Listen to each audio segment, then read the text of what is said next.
নির্বাচন দিবেন, যেন তেন নির্বাচন দিলে এদেশের মানুষ গ্রহণ করবে না।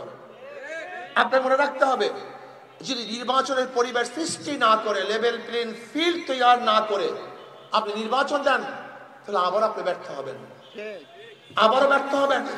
মানুষ কিন্তু আপনাকে ছাড় দিবে না।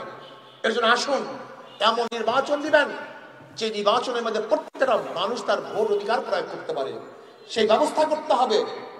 আসুন, জনগণের স্বাধীনতা না দিয়ে নির্বাচন দিলে সেখানে নির্বাচন কোনোদিন নিরপেক্ষ নির্বাচন হবে না। কাজে আগামী নির্বাচন হবে ইসলামের পক্ষে নির্বাচন, আগামী নির্বাচন হবে হাত পাখার পক্ষে নির্বাচন ইনশাআল্লাহ। হাত পাখা এমন এক প্রতীক, আশা করি ইনশাআল্লাহ যদি হাত পাখা বিজয় হয় তাহলে জনগণ বিজয় হবে। হাত পাখা বিজয় হয় এই মানুষ বিজয় হবে, হাত পাখা বিজয় হয় এই দেশ বিজয় হবে ইনশাআল্লাহ।